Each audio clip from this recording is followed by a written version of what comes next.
I'm so glad you're taking the time to make use of this supplemental resource that follows the lesson from this morning's sermon from Joshua chapter 2 on the life of Rahab. We covered several things and took note of some important parts of that text. And one is that God's character is the basis for faith, not my own character. We come to meet Rahab, the Canaanite pagan prostitute. She has faith, but she doesn't rely on herself for salvation. She relies on God and his declaration of who he says he is, trusting that that's true.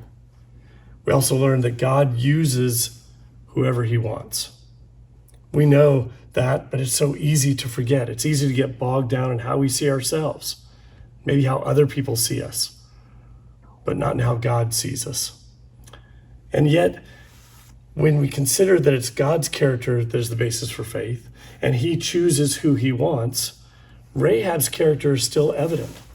God chose her for a reason. We see in her cleverness, shrewdness, wisdom, protection. She wants to save not just herself, but also the spies. It's a wonderful story. And lastly, we learned that God's love is not a reward for a changed life. It's the source for a changed life. In Luke chapter 15, we meet the son who runs away. And he ends up coming home not because of anything he's done, but the goodness of his father.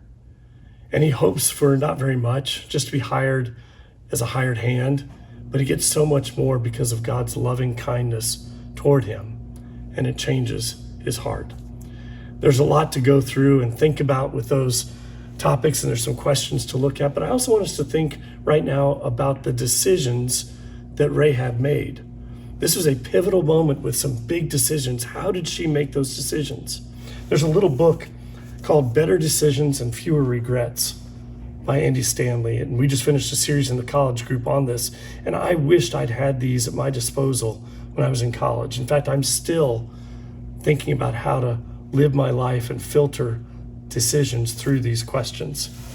And the first question is the integrity question. Am I being honest with myself? Really? You know, the easiest person to deceive in the whole world is the person that you meet in the mirror every morning. We are very good at justifying to ourselves. We are the best salesmen when we need to convince ourselves of something.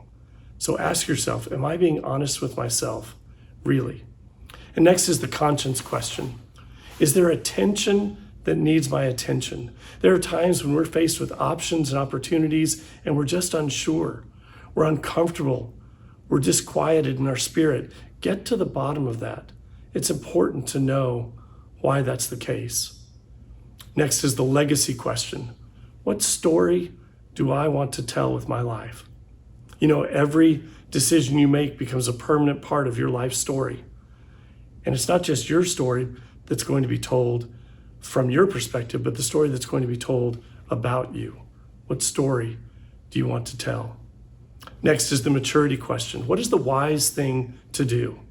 You know, the thing about that question is, even before that question escapes our lips, we almost always know the answer to it. It's important, though, to add to that question these ideas. Given my experiences, given my past, what's the wise thing to do? In light of my present state of mind and my emotional state, what is the wise thing to do? And thinking about my future hopes and dreams, what then is the wise thing to do? The final question is the relationship question. What does love require of me? You know, Jesus took the 600 commandments and distilled them down to 2. Love the Lord your God with all your heart, mind, soul, and strength, and love your neighbor as yourself. But on the night he was betrayed, he got down to just one command. Love one another. And not just love one another, that's not new, but as I have loved you. And if people see that, if they see you loving one another as I have loved you, they will know that you're my disciples. And that is ultimately the heart of what God wants to teach us through Rahab's story. To love one another as God has loved us. I hope that this time together is a blessing to you and those you're with. Thank you.